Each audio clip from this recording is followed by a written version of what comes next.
Indian ചരിത്രത്തിലെ ഏറ്റവും വലിയ പ്രതിരോധ കരാറായിരുന്നു 2018 ഒപ്പുവെച്ചത്.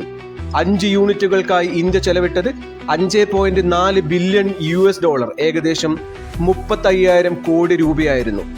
400 കിലോമീറ്റർ ദൂരപരിധിയുള്ള 36 ലക്ഷ്യങ്ങളെ ഒരേ സമയം നേരിടാൻ സാധിക്കുന്ന ഇന്ത്യയുടെ സുദർശന ചക്രം S-400 ട്രയംഫ്.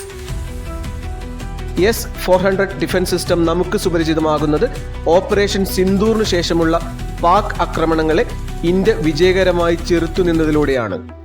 S-400 എന്നത് റഷ്യയുടെ അൽമാസ് സെൻട്രൽ ഡിസൈൻ ബ്യൂറോ വികസിപ്പിച്ചെടുത്ത ദീർഘദൂര ഉപരിതല വായു മിസൈൽ സംവിധാനം അഥവാ സർഫസ് ടു എയർ മിസൈൽ സിസ്റ്റമാണ്. വ്യോമ ഭീഷണികളെ വേഗത്തിലും കൃത്യമായും കണ്ടെത്താനും നിർവീര്യമാക്കാനുമുള്ള S-400 കഴിവാണ് ഇന്ത്യയുടെ പ്രതിരോധ സിവിലിയൻ മേഖലകളെ പാക് ആക്രമണങ്ങളിൽ നിന്ന് രക്ഷിച്ചത്. പുരാണത്തിലെ വിഷ്ണുവിന്റെ ആയുധമായ സുദർശന ചക്രത്തിന്റെ പേരാണ് S-400 ഇന്ത്യ നൽകിയിരിക്കുന്നത്. അസാധാരണ വേഗതയുള്ള S-400 മണിക്കൂറിൽ 17,000 കിലോമീറ്റർ വരെ വേഗത കൈവരിക്കാൻ കഴിയും. ഇത് അതിവേഗ വിമാനങ്ങളും ഡ്രോണുകളും ബാലിസ്റ്റിക് മിസൈലുകളും ഉൾപ്പെടെ വേഗത്തിൽ ചലിക്കുന്ന ഏത് സംവിധാനങ്ങളെയും കൃത്യതയോടെ തകർക്കാൻ സഹായിക്കും. ഒന്നിലധികം ലോഞ്ചറുകൾ, റഡാറുകൾ, കമാൻഡ് പോസ്റ്റുകൾ എന്നിവ ഉൾപ്പെടുന്ന ഒരൊറ്റ S-400 ബാറ്ററിക്ക് ഏകദേശം $1.25 ബില്യൺ ചെലവ് വരും.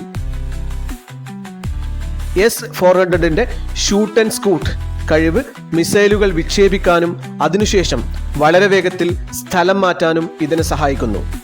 360 ഡിഗ്രി റഡാറുള്ള S-400 നുഴഞ്ഞുകയറ്റ വിമാനങ്ങൾ, ആളില്ലാ വിമാനങ്ങൾ അഥവാ അൺമാൻഡ് ഏരിയൽ വെഹിക്കിൾ, ക്രൂയിസ് മിസൈലുകൾ, ബാലിസ്റ്റിക് മിസൈലുകൾ എന്നിവയെ നേരിടാൻ സാധിക്കും. പാകിസ്ഥാന്റെയും ചൈനയുടെയും ഭാഗത്തു നിന്നുള്ള വർദ്ധിച്ചു വരുന്ന ആക്രമണങ്ങളെ നേരിടാൻ ഇന്ത്യയെ സഹായിക്കുന്ന മുതൽക്കൂട്ടാണ് ഈ സുദർശന ചക്രം. 5ാം ക്ലാസ് മുതൽ 12ാം ക്ലാസ് വരെയുള്ള ക്ലാസ്സുകളിൽ പഠിക്കുന്ന കുട്ടികളാണോ നിങ്ങൾ എങ്കിൽ നിങ്ങൾക്ക് കേരളത്തിലെ ഏറ്റവും കൂടുതൽ ആളുകൾ ഫോളോ ചെയ്യുന്ന IAS അക്കാഡമിയായ എലിക്സിയർ IAS അക്കാഡമിയുടെ IAS ഫൗണ്ടേഷൻ കോഴ്സിൽ ഇപ്പോൾ ജോയിൻ ചെയ്യാം. IAS, IPS, NEET, NDA മുതലായ എല്ലാ മത്സര പരീക്ഷകൾക്കും ഏറ്റവും നല്ല ഫൗണ്ടേഷൻ ഒരുക്കിയെടുക്കാൻ ഈ കോഴ്സ് നിങ്ങളെ സഹായിക്കും. ജോയിൻ ചെയ്യാനും കൂടുതൽ അറിയാനും ഇപ്പോൾ തന്നെ വിളിക്കൂ.